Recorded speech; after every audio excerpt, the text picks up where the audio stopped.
فتعلقت قلوبهم بالمنازعة إلى طلب الآخرة. اللهم اجعلنا من الذين إذا أحسنوا استبشروا وإذا أساءوا استغفروا. Saya ingin berbagi perjalanan saya 2 minggu yang lalu, teman-teman sekalian. Ada program umrah, alhamdulillah Allah mudahkan. Tapi kali ini saya punya pengalaman pribadi plus Aqsa, pergi ke Palestina, dan juga alhamdulillah Allah mudahkan masuk dan sholat di Masjid Aqsa. Setelah saya masuk ke sana, saya mendapat banyak sekali hal yang semestinya memang saya rasa saya sampaikan, khusus pendapat saya pribadi. Tidak ada hubungannya dengan siapapun, ini pengalaman saya saja dan saya ingin berbagi kepada jemaah yang mendengarkan ceramah saya. Kalau Masjid Aqsa itu adalah salah satu masjid yang sekarang ditinggalkan oleh kaum muslimin. Mereka tidak ada yang datang ke sana, dan memang upaya orang-orang Yahudi dan orang-orang yang tidak ingin agar kaum muslimin bisa merdeka di sana, itu menyebarkan isu, informasi yang banyak sekali sebenarnya tidak sesuai dengan fakta di lapangan. Betul Israel sudah datang dan mengambil alih negara itu, tapi masih banyak kota-kota yang merdeka dan kaum muslimin di dalam masih memperjuangkan hak-hak mereka. Saya temukan di sekitar Masjid Aqsa kaum muslimin berdagang, mereka berjual beli, mereka sekolah. Walaupun di situ ada posko-posko militer Israel, tapi mereka tidak melarang kaum muslimin untuk beraktivitas. Dan juga pada saat kita masuk ke dalam masjid, di pintu gerbang masjid itu ada tentara Israel yang menjaga, dan ada juga di bagian dalam tentara Palestina, polisi Palestina, yang memang kita cuma sekedar melewatin mereka untuk berjaga-jaga dari sisi keamanan saja. Dan sampai sekarang ada beberapa orang Yahudi yang berusaha masuk ke Masjid Aqsa, tidak diizinkan oleh polisi Palestina dan mereka tidak bisa buat apa-apa. Kalau ada satu warga Palestina yang sempat membunuh satu orang Israel, maka yang terjadi adalah mereka mengejar satu orang itu. Kalau sudah ditangkap, Allah mudahkan dia mati syahid misalnya, maka kehidupan kembali seperti semula. Walaupun ini bukan berarti kita menganggap remeh bahwasanya di sana masyarakat sedang ditindas. Iya, memang namanya penjajah gitu kan. Tetapi tidak sebesar apa yang digambarkan oleh media, sehingga membuat kaum muslimin tidak ada yang mau ke sana, ketakutan kalau ke sana nanti jadi susah, nanti bagaimana.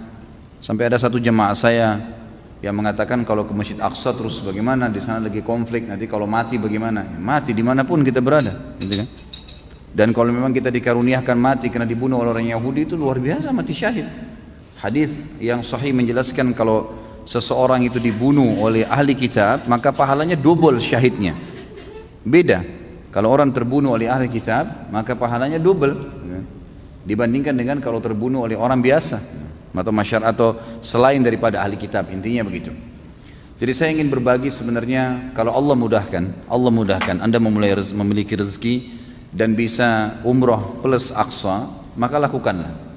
Karena saya temukan di sana kaum muslimin sangat luar biasa. Kami disambut dengan sangat hangat di masjidnya, sampai imam masjidnya pun datang menyambut kami, memanggil ke sekolahnya, menerangkan apa yang beliau lakukan selama itu aktivitas di sana.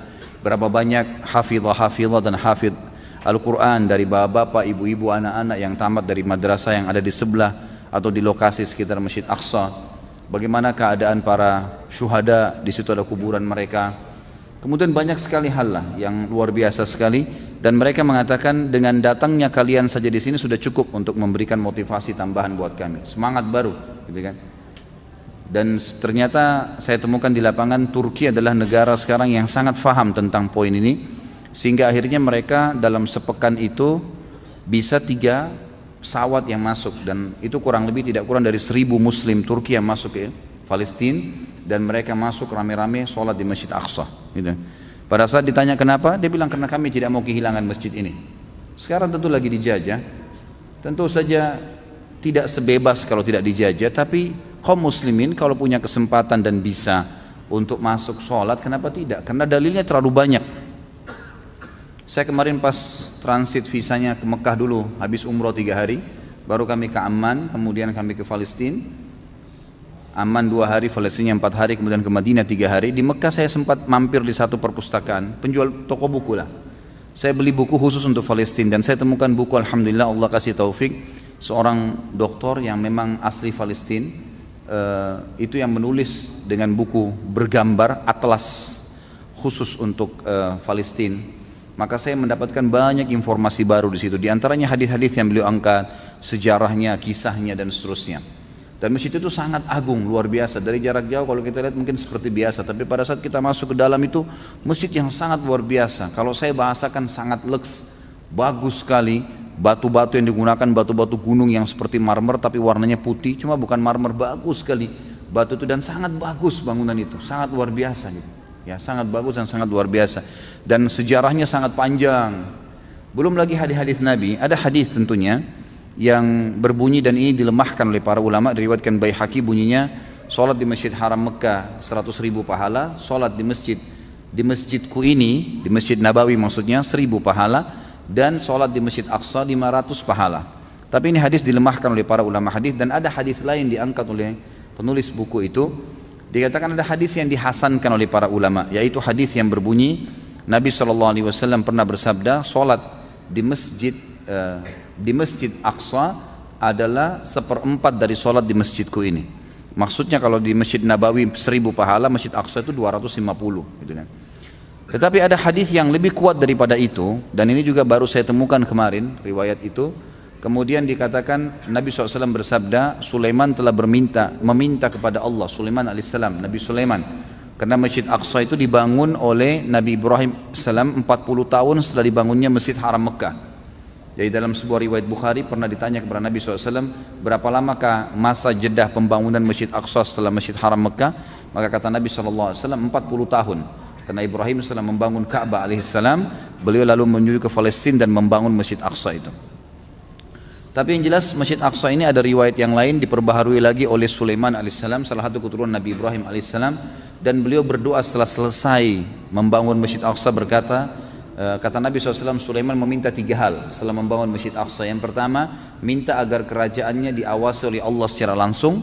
Yang kedua, minta agar kerajaannya tidak ada yang menyamainya. Dan yang ketiga, memohon kepada Allah agar tidak ada siapapun yang sholat di masjid ini, di Aqsa itu, niatnya murni untuk sholat kecuali dia akan kembali seperti baru dilahirkan oleh ibunya. Dan hadis ini mendekati derajat sahih. Maka kita temukan fadilah yang sangat luar biasa di sini. Orang satu kali sholat di Masjid Aqsa maka sama dengan orang baru dilahirkan oleh ibunya, bersih dari dosa. Jadi terlalu banyak fadilah. Belum lagi banyak riwayat-riwayat yang lain, tentu saya tidak terlintas sekarang, tapi saya ingin merasa punya tanggung jawab. Setelah saya masuk ke sana, saya melihat bagaimana semangat kaum orang-orang muslimin di sana pada saat menyambut kami. Sampai waktu saya lagi sholat subuh, masuk di masjid itu sholat subuh bersama dengan jemaah saya, kami melihat di semua saf pertama sudah terisi, isi semuanya, kursi-kursi sudah ditaruh orang-orang tua yang sudah sepuh duduk di kursi semuanya. Subhanallah, begitu di iqamah sholat, saya berdekatan dengan 2 jemaah saya, bapak-bapak dari Jakarta kebetulan, kemudian ada orang muslim Palestina yang tua di saf pertama itu balik ke arah kami.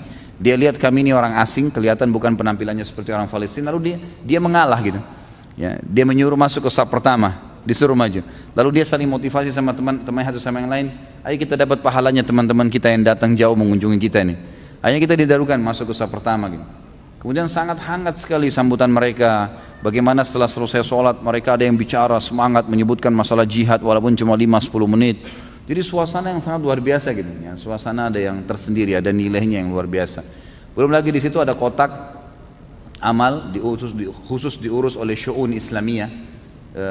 Ada kayak seperti lembaga resmi pemerintah Palestina yang untuk mengurus Masjid Aqsa.